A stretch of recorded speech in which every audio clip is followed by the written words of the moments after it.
Loomaarst taskus. Saadet lemmikloomade tervisest toetab Tiina Toometi kliinik.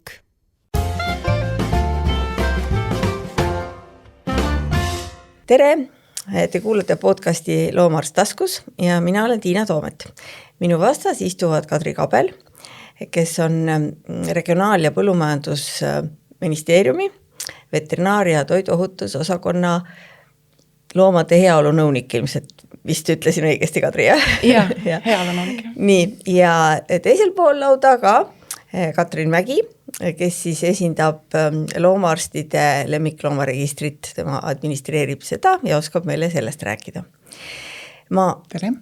alustan nüüd üldse ise jutustamisega, sest et võib-olla teate te, võib-olla ei tea, aga kuulajad ilmselt ei tea seda vana lugu, mille aastal 1999, ma arvan, panin mina Eestis esimese kiibi. See oli üks ravimifirma töötaja, kes oli selle välismaalt oma koerale toonud. Ma olin küll kuulnud, et kiibid on olemas, aga ma muidugi absoluutselt ei teadnud, kuhu see pista tuleb ja mis sellega teha tuleb. Et ma helistasin oma Soome kolleegidele ja siis nad ütlesid ja seletasid mulle, see ei olnud keeruline, panin kiibi ära, aga tegelikult oli see tõesti mõttetu ju. Seepärast, et mitte kellegi poolt kiibi lugejat, meil polnud mingit registrit, lihtsalt sellel koeral oli nii-öelda kiip. Ja lihtsalt täitsa puht huvi pärast me kirjutasime selle kiibi numbri ja omaniku nime omale ühte ruudulisse kaustikusse. Ja kahjuks läks see koer üsna varsti kaduma ja tol ajal ju polnud sellist sotsiaalmeedia alarmi, nagu tänapäeval on, kui loomad ära kaovad, mingi, ma ei teaks, varjupaik, võib-olla esimene, võib-olla oli mingisugune, oli tõesti loodud. Nii et see koer jäigi kadunuks. Ja siis läks aastaid mööda ja tuli meile hoopis teisest linnast üks saksa lambakoer, tegemist oli tookord saksa lambakoeraga, kellel oli vaja teha röntgenpilt. Ja siis ta oli meil anesteesias seal röntgenlaua peal ja meie abiline Piret, kes tunneb nägupidi kõiki saksa lambakoeri, ütles, et kuule, et see on nii selle koera moodi, kes ma ei tea, 3 aastat tagasi kaduma läks. Ja ma ütlesin, ma ei tea, et kui omanikud tagasi tulevad, et küsime, et kus nad said, aga kuule, aga sellel sai ju see kiip pandud. Ja siis, aga tol ajal oli meil kiibi lugeja juba. Nii, ja lugesime kiipi ja vaatasime ruudulist kaustikut ja oligi see koer. Ja sellel on selline armas lõpp ka tegelikult selle lool, sest et muidugi me siis teavitasime seda algset omanikku, kes tuli ka kohale, aga kuna see koer oli tegelikult juba nagu terve oma elu elanud selles uues peres ja see uus pere ei olnud ka süüdi, nad ei olnud teda varastanud, nad olid lihtsalt leidnud selle koera, siis ta jäigi sinna elama. Aga minu meelest see nagu pani meile nagu selle valgustuse pähe, et mis sest kiibist siis kasu on, kui ei ole registreid ja kui ei ole kiibilugejaid. Nüüd siis, eks ole, 27 aastat hiljem oleme me siis nüüd sellises olukorras, kus me räägime jälle hästi palju sellest kiipimisest, vahepeal on sellest räägitud, et milles siis on üldse küsimus ja ma küsiks võib-olla Katrini käest, sest et Katrin on selles nii-öelda elus sees, tema näeb neid registreerimisi ja mitte registreerimisi, et kas siis see praegune register ei toimi, et nüüd siis on vaja selline üleriigiline register luua, millest hakkab meile Kadri kohe rääkima, aga mis siis praegu lahti on? Ega väga lahti ei ole, inimeste jaoks on natuke segane, sest meil on 2 suuremat registrit ja lisaks võib-olla omavalitsustel veel oma ruudulised kaustikud ka, mis ei ole praegu keelatud.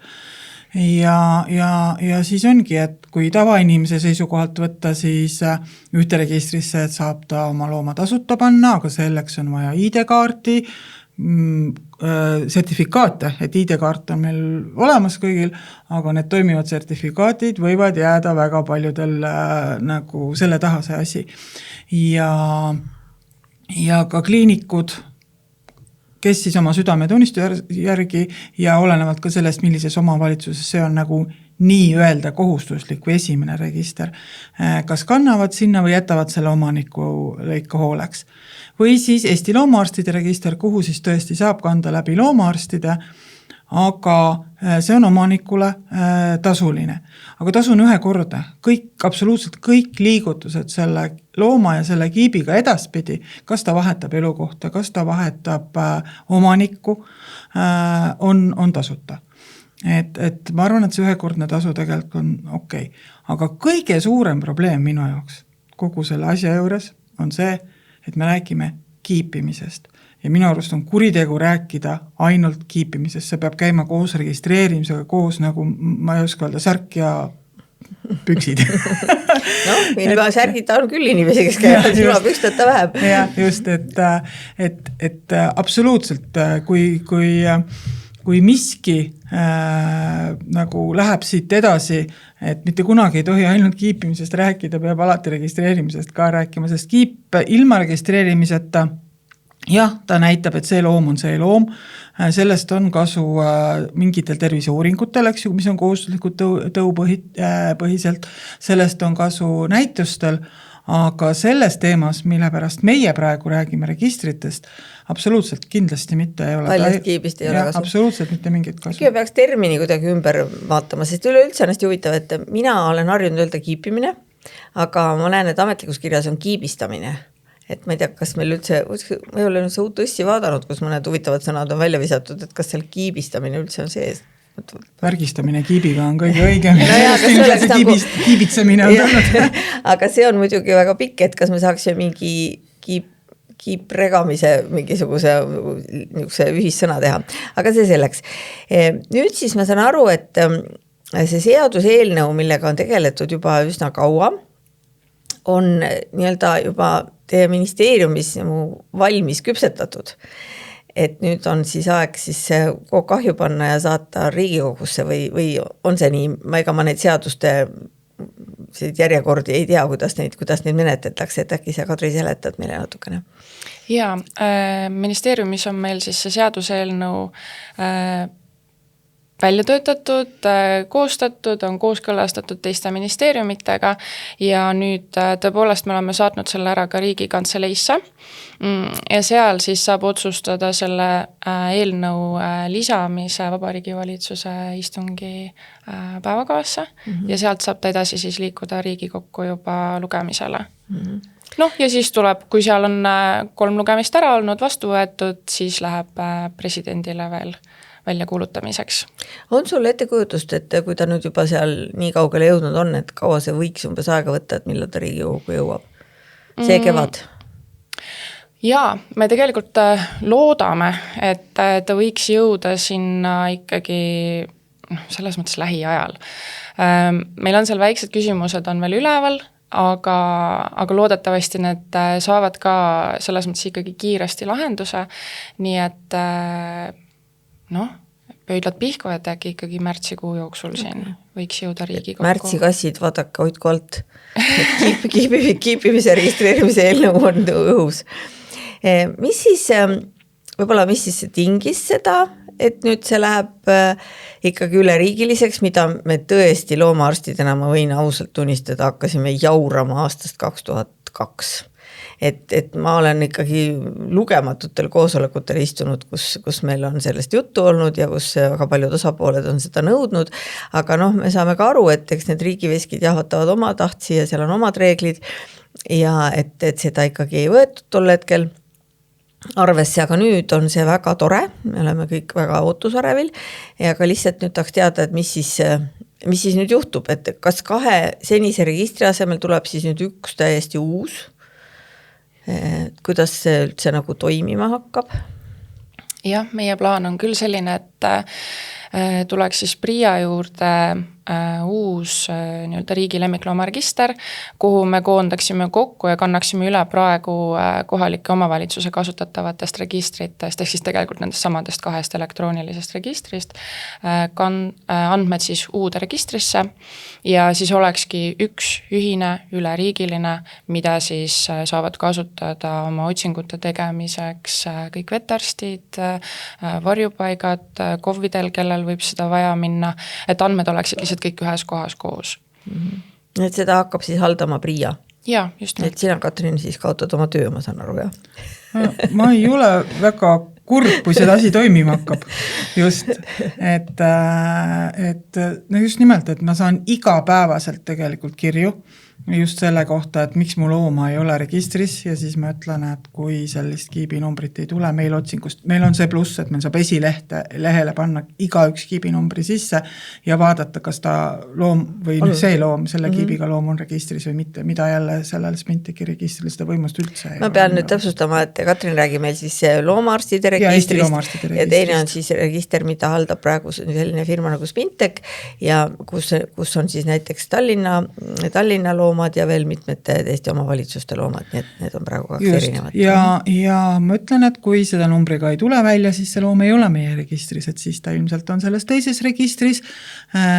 Kui te ise ei ole teda sinna kandnud, ja kui te räägite oma loomast, siis te ikkagi põhimõtteliselt võiksite ID-kaardiga sisse logides näha, eks ju, et ta on seal ja kõik on hästi. Ja või siis, kui miski ebaõnnestub, et siis annan nende kontakti, kuhu kirjutada, et küsige nende käest. Aga just, et neid on murelikke, neid on pahaseid, et miks ei ole ja nii edasi, et ma väga loodan, et kui see kaks registrit, need andmed lähevad kõik ühtsesse suurde, ja see hakkab ilusti toimima, et siis saavad inimesed ka rahu selles suhtes. Ja mul on, ma ei tea, kui palju nüüd loomaomanikke siin kuulab, aga mul on suur palve, et kui teie loomaga, kui te teate, et loom on registreeritud, aga näiteks lahkunud meie hulgast, siis andke teada registritele, kas siis meile kirjutades info@lemmikloomaregister.ee või siis paluda loomaastilt seda teha, sest et siis me saame nagu neid puhtaid andmeid järgmine aasta, eks ju. Ja järgmine aasta puhtad andmed edasi anda, et ei anna seda nagu surnud mudru edasi. Aga seal see peab ikkagi kuskile jääma alles, sest et pahatahtlik loomaomanik võib helistada, öelda, et mu kass suri ära ja sa kustutad registrit ära ja tegelikult ta viskab kassi metsa. Me ei kustuta ühtegi kannet ära, meil on üle 20 aasta registriandmete hoidmiskohustus, me lihtsalt paneme ta mitte aktiivseks seal, et kui panna see kiibinumber sisse, siis tuleb, et loom on surnud ja omaniku andmed peidetud, aga kõik andmed on olemas. Nii et isegi kui kuidagi õnnestuks niimoodi, siis et omanik helistab ja ütleb, et jah, mul ei ole seda looma enam ja siis hiljem see varjupaik selle looma kuskilt leiab, siis tal tuleb see info siis, et loom on surnud, omanik on peidetud, aga ta saab siis teiega ka ühendust võttes, ta saab ikkagi kätte, eks ju. See saab kohe aktiivseks teha, ma ei tea, kuidas need asjad edasi hakkavad tegema, me anname ju kõik andmed üle, et mitte ühtegi asja ei kustutata ära praegu. No praegu seal on vist, ma saan aru, eks see tekitab segadust, et on kaks registrit ja pluss tegelikult on ju tõesti mõnel omavalitsusel on endiselt see mingi ruuduline kaustik ja siis on veel Kennelliidu register, mis on täitsa omaette asi, aga seal on ka nad kiibinumbritega, aga see on hoopis omaette asi ja seda ei maksa siia segada, aga ma saan aru, et osadel inimestel tekitab see segadust. Et mul on kohe registris olemas. Et see on nagu üks probleem, et need on kaks ja siis on ilmselt väga suur probleem ikkagi see, et osad neist on kiibitud ja ei ole registreeritud. Et ega seda tegelikult ju nüüd ükskõik missuguse register on ära ei lahenda, kui siis ainult võib-olla see, et nüüd selle uue registriga ikkagi see muutub nagu üleriigiliselt kohustuslikuks. Eks ole, ehkki ta siiamaani oli ka omavalitsustes kohustuslik, et ega see nagu väga palju vahet ei tee, et kes sinuga pahandab, kas siis koolidirektor või klassijuhataja, eks. Aga võib-olla paneb inimesi rohkem mõtlema, et seda tuleb teha. Ja. Tegelikult me selle eelnõuga oleme ikkagi proovinud ka seda olukorda lahendada, et praegu ma ütleks, et võib-olla see suurem probleem ongi selles, et loomad on kiibistatud, aga registreerimata ja kust see tuleb, ei oska öelda, et kas tegu on siis loomaomaniku või loomapidaja teadmatusega või läheb meelest ära, et seda tasuta registreerimist ise teha, kui me nüüd räägime siis sellest Spintechi registrist, aga eelnõuga meil on planeeritud see selliselt, et kuna mikrokiipi saab paigaldada ainult veterinaararst, et siis temale tegelikult tekib kohustus need andmed ka registrisse kanda, et sellist registreerimata nagu kiipide olukorda tegelikult ei tohiks üldse tekkidagi enam. Nüüd kui see seadusena jõustuvad need muudatused. Nojah, sest tegelikult need registreerimata loomad tulevadki sealt, et esiteks tõukoeri tuleb kiipida enne müüki ja tihtipeale kasvataja ei taha neid oma nimele panna, mis on minu meelest absoluutselt vale, nad peaks kõik olema näha, kust nad tulevad, nad ei tule kuskilt metsast põõsa alt, nad tulevad kuskilt konkreetse inimese käest, et minu meelest see number 1 omanik ehk kasvataja on hästi tähtis, et see seal olemas oleks. Ja siis need ei kiibita, eks ju, ja tihtipeale siis see uus kutsika omanik, kellel on 100 miljon küsimust ja mõtet peas, see arvab, et kui tal on juba kiip, siis ta on ühendatud tähtede ja kuu ja satelliidiga, eks ole, et pole rohkem vaja midagi teha. Et see on üks koht, teine koht, kust tulevad need kiipimata kassid, sellest ma muidugi ei saa üldse aru hästi, sest et kassidele enamasti pannakse see kiipimine kusagil mitte siis müügi hetkel, nagu me ei räägi tõukassist, vaid räägime tavakassist, kunagi hiljem, miks omanik üldse on tahtnud seda kiipi ja miks loomaarst on pannud kiibi ja jätnud ta registreerimata. Ma saan aru, et osadele ta lihtsalt ütleb, et pange sinna Spinteki registrisse ja kuna näiteks kui mulle tehakse selline kohustus, siis ma ei saagi sellega hakkama, sest ma ei käi ID-kaardiga enam kusagil. Et ilmselt sealt, aga siin on natuke kivi ka meie loomaarstide kapsaada, et me laseme neid kiibimata või neid kiibitud, aga registreerimata loomi uksest välja, samas meil puuduvad ilmselt ka mehhanismid nende kuidagi korrale kutsumiseks, et nüüd praegu see mehhanism siis tekib, eks ole. No kui minu kass sai kiibistatud, siis tegelikult seal kliinikus oli niimoodi, et minu kass on ka tallinlane, eks ole, meil on siis Spinteki register, kus minu kassu on ja meile tegelikult ei antud isegi võimalust nagu ise seda registreerimist teha, et tegelikult kliinikus vetarst või siis abiline, kes seal siis need andmed juba sinna ära kandis, et loom oli registris tegelikult olemas, et ainus, mida mina sain teha, oli see, et ma vaatasin üle oma kontaktandmed kodus seal ja loomakaardi peale sain siis märkida, et käpaotsad valged ja muidu triibuline. Et selles mõttes, see võib-olla on ka kliinikutes erinev lähenemine, et ikkagi püütakse seda nii-öelda kasutaja või elanikusõbralikku sellist lähenemist rakendada, et anda võimalus ise seda registreerimist teha. Ja siis tekibki see küsimus, et kust need suusad nagu risti jooksevad, et see loom ikkagi sinna registrisse ei jõua. Ja. Ma saan aru, et osades kliinikutes on ikkagi see poliitika, et pannakse sinna lemmikloomaregistrisse, siis loomaarsti registrisse, sest see on ka mingil määral tasustatud. Sest ega see registreerimine võtab ikkagi natukene aega. Ja kui on ikkagi kliinik, kes tegeleb elupäevade viisi, eks ole, kiiret abi vajavate patsientidega, siis teinekord on palju loomi, kes tuleb sisse, siis on sul nagu eraldi inimest selle jaoks lausa vaja, mis tähendab seda, et me jõuame rahani. Sest siiamaani tõesti see Spinteki register on olnud nii-öelda tasuta, tasuta asju maailmas ei ole, eks ole, nagu me teame, ehk siis, et omavalitsused maksavad Spintekile selle eest, et ta seda registrit peab.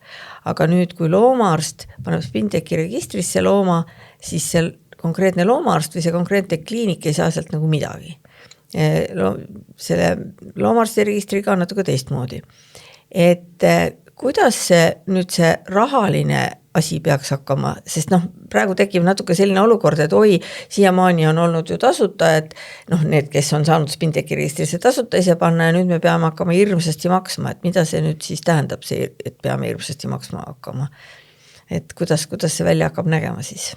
Üldse tegelikult, ütleme, et mina olen nüüd see ebateadlik kodanik, kes on omale mingisuguse looma saanud, kellel ei ole ka kiipi, tulen loomakliinikusse ja ütlen tere, siin ma olen. Praegusel puhul on niimoodi, et jälle kui ma enda kogemusest räägin, siis tegelikult ma olen päris kindel, et ma maksin ikkagi vetarstile selle eest, et ta selle registreerimistoimingud ka ära tegi. Aga edaspidi ta selles mõttes saab ikkagi samamoodi olema. Lähed loomaarsti juurde, kui sa ise ei tea, et on loom vaja kiibistada, me räägime siis praegu koer-kass valge tuhkur, siis vetarst teavitab sind sellest, et loomal puudub kiip, ole hea, et paneme talle selle kiibi ära ja teeme registreeringu ka siis juba. Et nende 2 toimingu eest, ehk siis kiibistamise ja registrisse andmete kandmise eest tegelikult on täiesti 100% õigus vetarstil siis võtta ka tasu, on ju. Vastavalt oma kliiniku hinnakirjale. Jaa, just nimelt. Ja lihtsalt hiljem, kui need muudatused on jõustunud, siis lisandub registri kande tegemise eest riigilõiv. Ja see on meil planeeritud siis 12 €, Ja noh, tegelikult on ta ka teadlikult proovitud võimalikult madalaks või nagu madalana hoida, et see oleks jõukohane ikkagi noh, loodetavasti ikkagi kõikidele inimestele. Nüüd noh, siis ongi see, et inimene kannab mingid teatud andmed, vetarst siis omalt poolt, kiibinumber vaatab üle, liik, tõug ja nii edasi, eks. Ja siis, et need andmed juba oleksidki registris siis olemas ka. Ja riigilõivu kohustus jääb inimesele. Ja. Aga seda siis, seda tuleb ilmselt võtta ka juba see kliinikus ära, sest muidu see jääb niimoodi ripakile. Ei, ta maksab selle kuidagi hiljem või? Inimene saab selle selles mõttes juba ette ära maksta, ta maksab riigilõivu ära, sellega ta algatab siis tegelikult selle registrisse andmete kandmise. Et ta ju omalt poolt enda andmed, ta mingid kannab ära, looma kohta saab seal ka panna, looma nime ja mingi sünnikuupäevad ja sellised asjad. Ja siis veterinaararst saab seejärel sinna nii-öelda loomakaardile või noh, kuidas seda nimetada, saab lisada siis need kiibinumbrid ja muud andmed ja ehk siis enne loomaarsti juurde tulekut ma saaksin juba kusagil mingisuguses virtuaalkeskkonnas selle mingi eeltäitmise ära teha. Ja selline on see mõte küll, okay. Ja siis nagu ära ka maksta ja siis on juba see tehtud ja siis selle osa, mis ma arstile maksan, selle maksan koha peal. No muidugi see ei toimi selle puhul, kui ma nüüd mängin edasi seda ebateadlikku kodanikku, kes praegu astus kassiga uksest sisse. No selles mõttes meil on ikkagi planeeritud see selliselt, et seda saaks teha jooksvalt seal. Et kas või selle sama visiidi jooksul siis sa juba tead, et okei, et hea küll, paneme selle kiibi ja siis vetarst saab ka juhatada, kuhu siis see inimene peaks minema, ja saab siis tasuda omal mobiiltelefonis näiteks selle sama riigilõivu, kasutades näiteks smartiteed, mobiiliteed. Okay. Ja aga kui ütleb, ei taha, ei tee, ma ei lase panna oma looma sisse mingit metallijuublakat, mis me nendega teeme siis? No, mina prooviks kõigepealt uuesti veel selgitada. No, see on meie igapäevatöö. Ma arvan, et see metallijublaka nii-öelda panek ei saagi probleemiks, et just need edasised need võivad, et kui on just mitu seda poolt seal täitmas neid pluss riigilõivu, aga seda, et riigilõivu hakkaks kliinikud korjama, see on big ei. Suur ei on see ükski kliinik ei ole nõus hakkama sinna sellele vahendajaks. Et see peab jääma. Aga et praegu tuli nagu see jutuks, et see riigilõiv on võimalikult madal, 12 eurot on tõesti mõistlik summa, aga mis mulle ei meeldi, on see kommunikatsioon praegu väljapoole, inimeselt jääbki mulje, et see on kogu tema kulu. Ei ole kogu tema kulu. Et sinna võiks selle väikese lause iga kord täpselt nagu kiipimisele registreerimine juurde võiks panna, et riigilõiv on 12 eurot registreerimise riigilõiv, lisanduvad kliinikutasu, kiipimistasu, kiibitasu. Sellepärast, et ka viimati kommunikeeritud näiteks looma kiipimine 20-30 eurot olevat kliinikust, ma arvan, et ei mängi välja sellepärast, et see on 20-30 siis, kui me võtame maha kliinikutasu näiteks. Aga kui me tahame kliinikutasu panna juurde registreerida, siis see võib tulla jälle mõnes kliinikus suurem. Et ei saa riik nagu selliseid õigustatud ootusi omanikele panna. Sest me võime täpselt samamoodi praegu öelda, et Eesti loomaarstide registrisse kandmine registreerimise osa, mis on registri ülalpidamiskulu ja nii edasi, on täpselt sama palju, aga teise sama palju sellest registreerimistasust saavad meil kliinikud just selle töö eest, mis nad teevad. No, sellest peab rohkem rääkima. Jaa, et tegelikult ongi see, et me oleme ikkagi proovinud seda infot ka sellisel kujul edastada. Lihtsalt meil on väga keeruline nagu öelda, mis see visiiditasu summa siis on. Plus teine asi ongi see ka, et mida me nagu julgustaksime inimesi tegema, on see, et mitte minema spetsiaalselt ainult kiibistama. Et sellisel puhul lihtsalt saabki lähed nagu nii näiteks marutoodi vastast vaktsiini tegema, tervisekontrolli loomaga, et siis lihtsalt lasta selle sama visiidi jooksul see ära teha, et selle jaoks ei pea nagu olema eraldi vetarstikülastus. Aga jah, tõepoolest, et need summad ka, eks need on täiesti erinevates kliinikutes ja me omalt proovime nagu mitte liiga nagu hirmutada. Üks asi me ei soovi nagu hirmutada, teine asi ongi see, et me ei taha ka näidata neid kulusid tegelikult nagu märkimisväärselt madalamana, kui nad päris elus on. Seda ei tohi teha. Ja seda nagu tasakaalu kohta leida, on ka omajagu tööd, aga eks ma arvan, et see lause, et lisanduvad kliinikutasud, et see on piisav sinna juurde. Ma arvan, et hästi oluline on see, et kasvatajad ikkagi saaks aru, et nemad peavad tegema selle esimese. Et see on ülioluline. Ma just vaidlesin sellel teemal ühe kasvatajaga. Aha. Ja tema ütles, et näed 25 eurot kutsikas, eks ju, või et see mõtlen, et aga et pane see 25 eurot sinna kutsika hinnale juurde. Sellepärast, et kui see omanik enda nimele selle kutsika pärast kirjutab, siis võtab ühendust meiega, siis me ei võta ta käest enam ju rohkem tasu. Et kõik see asi on ette ära võetud, et aga sa oled kindel, et sellel loomal on vähemalt mingi jälg registris olemas. Just. Ja lõpuks mulle tundus, et ma veensin ära. Suurepärane. Kes sellest võidavad? Kes on huvitatud osapooled? Sest tegelikult meie saame loomaarstidena tööd juurde. Selge on see, et ilmselt on ka mingi väike tasu meile seal vist ette nähtud sellest nagu, riigi poolt ei ole, ma saan aru, riik võtab ainult oma riigilõivu, meie peame ise siis omale, eks ole, selle, me võtame praegu ka sellest registreerimise eest ju tegelikult tasu või ütleme saame, aga me arvan, et meis on küll nii palju seda ühiskondlikku mõtlemist, et kõik loomaarstid tahavad, et kord saaks majja ja et loomadel oleksid peremehed ja et nad ei hulguks ja ei oleks maha jäetud. Aga ma mõtlen veel teisi, et omavalitsused, mis omavalitsused arvavad? Omavalitsused on ka tegelikult aastaid juba siis ministeeriumi poole pöördunud sellega, et loodaks üks ühtne register, et koertekasside kiibistamine, registreerimine oleks üleriigiliselt reguleeritud ja eks selle eelnõu ettevalmistamisel me siis lõpuks jõudsimegi selleni, et hea küll, et teeme ära. Et kuigi nad pikki aastaid olid seda juba palunud ja me olime öelnud ei. Aga üks asi kohalikud omavalitsused, et et nad ei pea enam siis arvestust ise pidama koertekasside üle ja nüüd ka valgetuhkrute, aga et selle võtab siis riik üle, aga neile jääb endiselt hulkuvate loomade püüdmise pidamise korraldamine ja tegelikult üks suur koht, kus kohas on võimalik kohalike omavalitsuste nagu raha selles mõttes kokku hoida ka elanikuna, ongi just nimelt seesama kiibistamine ja registreerimine, et loomad ei satuks varjupaika ja ei jääks sinna. Sellepärast, et esimesed 14 päeva varjupaigas, kui omanikku ei ole võimalik tuvastada või ta järele ei tule loomale, siis see kulu jääb kohalike omavalitsuste kanda.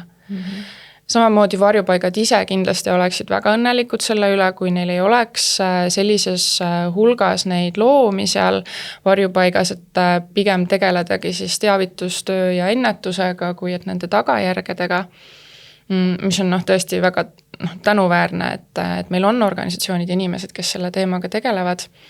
Ja kui me räägime ikkagi loomapidajast endast, siis ma olen ka ikkagi näinud neid postitusi, kus on, et kass on kaduma läinud, kiip on olemas, aga ei ole registris. Et see registreerimine on selles mõttes niivõrd oluline, et loomapidaja ise täpselt samamoodi saab ju siis, temaga on võimalik kontakti võtta, et me leidsime sinu looma.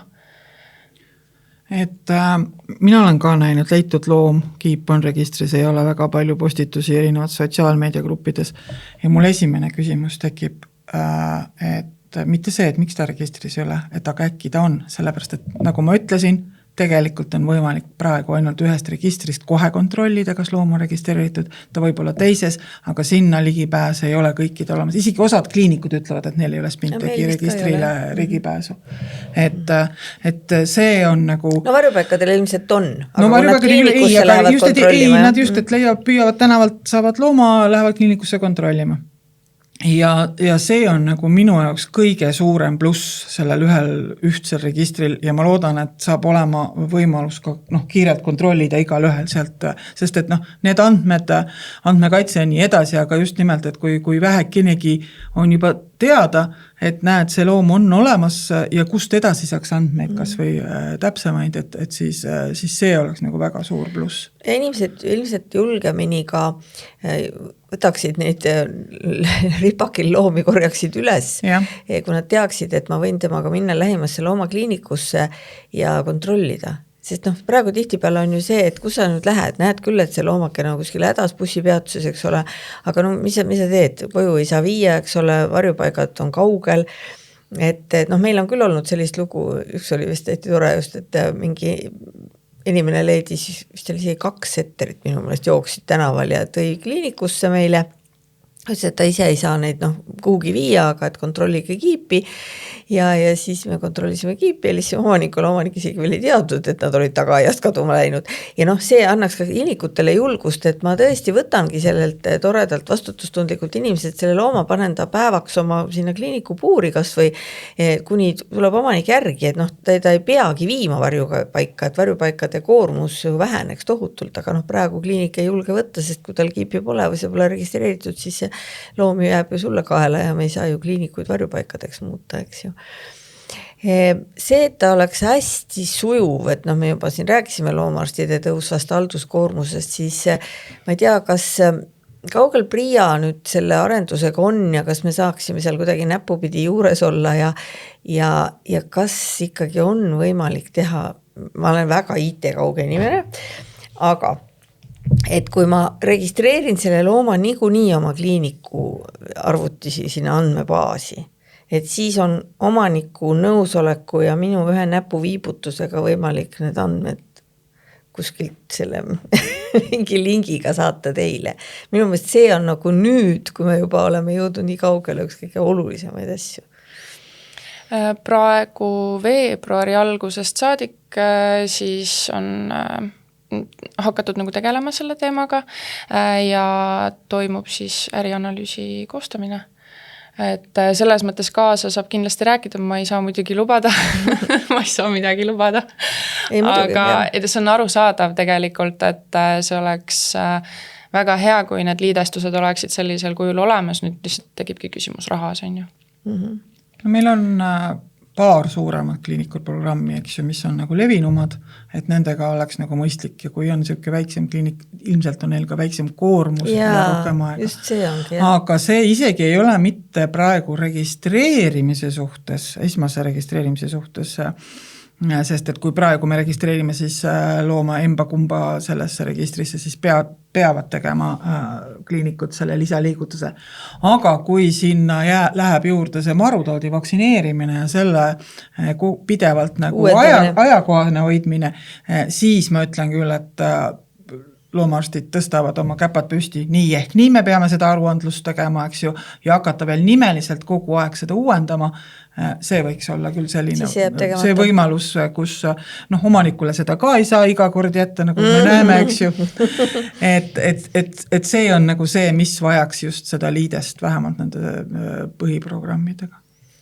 No nii, aga me oleme juba ju siin üheskoos väga kaugele jõudnud, et see ikkagi tuleb, see oli vahepeal väga küsimärgi all osade loomade suhtes see kohustuslik kiipimine ja registreerimine, nii et ma arvan, et väga suurte sammudega on siin edenetud, nii et au ja kiitus teile, et katsume nüüd siis natuke veel tõugelda sinnapoole, et see oleks tõesti ka kasutajasõbralik, see on üli tähtis. Ja võib-olla siis siinkohal veel panna nüüd südamele nendele, kes hakkavad seal Riigikogu saalis hääletama, ehkki ma ausalt ei näe küll, et miks keegi peaks sellele vastu olema.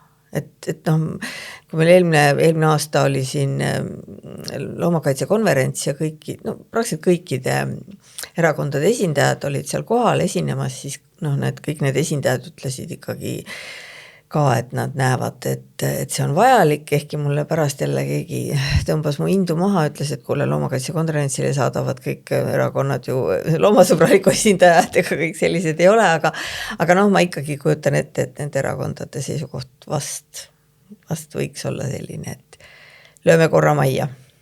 Loodame ikka parimat. ja president peaks ka meie poolt tulema. Ilmselt küll. oma hariduselt vähemalt. Just. et no igatahes väga tore. Ja kõik ootame seda. Ootame tõesti seda ja aitäh teid tulemast. Ja suur tänu.